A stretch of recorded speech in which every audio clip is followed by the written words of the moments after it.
നേപ്പാൾ, ഓ നേപ്പാൾ.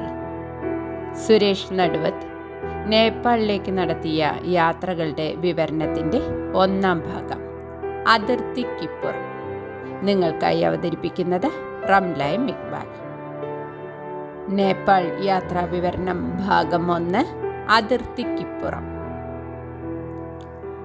പലപ്പോഴും ഇന്ത്യയുടെ അയൽരാജ്യമായ നേപ്പാൾ സന്ദർശിക്കണമെന്ന് ആഗ്രഹിച്ചിരുന്നെങ്കിലും പല കാരണങ്ങളാൽ അത് നടന്നില്ല. ഒന്നുകിൽ ട്രെയിൻ മാർഗം ഗോരഖ്പൂരിലെത്തി അതിർത്തി കടന്ന് നേപ്പാളിലെത്താം, ഇല്ലെങ്കിൽ ഫ്ലൈറ്റിൽ കാഠ്മണ്ഡുവിലിറങ്ങി നേപ്പാൾ കറങ്ങാം. പല യാത്രകളും ഒറ്റയ്ക്കും കൂട്ടുകാരും ഒരുമിച്ചാണ്. പക്ഷേ ഇത് മാത്രം നടന്നില്ലെന്ന് മാത്രം. ആയിടയ്ക്കാണ് സ്വപ്നയാത്ര എന്നൊരു യാത്രാ ഗ്രൂപ്പിന്റെ പരസ്യം ഫേസ്ബുക്കിൽ കണ്ടത്. 29,900+ ട്രെയിൻ ഓർ ഫ്ലൈറ്റ്, ഇതായിരുന്നു പരസ്യം. അവരുടെ നമ്പറിൽ വിളിച്ചപ്പോൾ ടിക്കറ്റ് ബുക്ക് ചെയ്തെങ്കിലും RAC മാർച്ച് 5-ന് പാലക്കാട്ട് നിന്ന് ട്രെയിൻ കയറി. കല്ലിങ്ങപ്പറമ്പ് ഹയർ സെക്കൻഡറി പ്രിൻസിപ്പലായി ഈയിടെ വളണ്ടറി റിട്ടയർമെന്റ് എടുത്ത മുജീബും ഭാര്യ നിഷയും ട്രെയിനിലുണ്ടായിരുന്നു.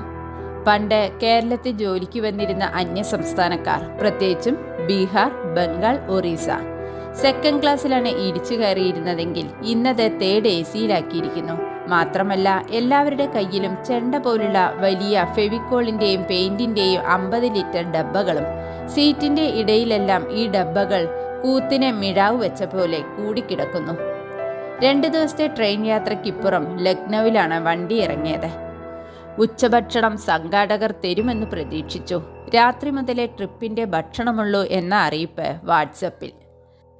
ഗോരഖ്പൂർ ട്രെയിനാണ് രപ്തിസാഗർ. പക്ഷേ ഫ്ലൈറ്റിന് വരുന്നവരുടെ സൗകര്യം കൂടി കണക്കിലെടുത്താവണം സംഘാടകർ ലക്നൗ തെരഞ്ഞെടുത്തത്.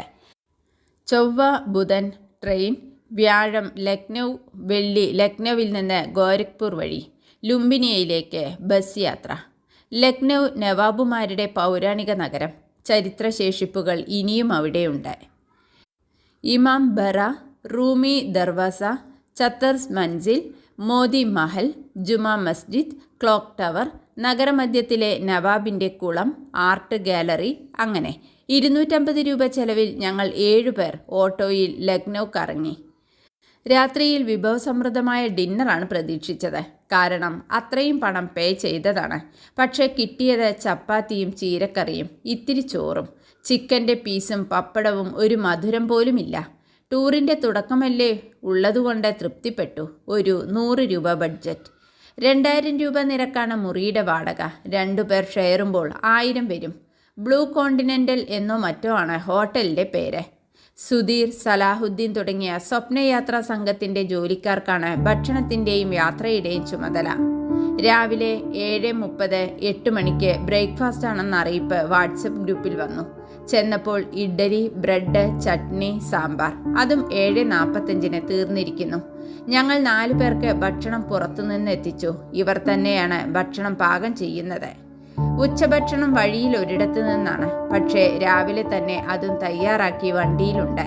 250-ലധികം കിലോമീറ്റർ ലക്നൗ, ഗോരഖ്പൂർ, അവിടെ നിന്നും അതിർത്തി കടന്ന് ലുംബിനിയിലേക്ക്. യാത്രക്കിടയിൽ എല്ലാവരും പരസ്പരം പരിചയപ്പെട്ടു. മിക്കവാറും 50 പിന്നിട്ടവർ. ഡോക്ടർമാർ, എഞ്ചിനീയർമാർ, ചാർട്ടേഡ് അക്കൗണ്ടൻസ്, റിട്ടയേർഡ് സർക്കാർ ഉദ്യോഗസ്ഥർ, ജോലിയിലുള്ളവർ, പലരും ദമ്പതികൾ, ചെറുപ്പക്കാരും അപൂർവമില്ലാതില്ല. ഉച്ചഭക്ഷണം വഴിയിലൊരിടത്ത് വണ്ടി നിർത്തി വിളമ്പി. ചോറ്, മോരുകറി, തോരൻ, പപ്പടം, അച്ചാർ. പാതേയമല്ലേ, എന്നാലും ഒരു മധുരം കൂടി ആവാമായിരുന്നു. ഇനി അതിർത്തി കടക്കാനുള്ള യാത്രയാണ്. 40ഓളം ആളുകൾ, ഒരേയൊരു ലക്ഷ്യം, നേപ്പാൾ, ഓ നേപ്പാൾ. സുരേഷ് നടുവത്ത് നടത്തിയ നേപ്പാൾ യാത്രയുടെ വിവരണത്തിന്റെ ആദ്യ ഭാഗം, അതിർത്തിക്കിപ്പുറം, ഇവിടെ അവസാനിക്കുന്നു. 2ാം ഭാഗം ഉടൻ. നന്ദി.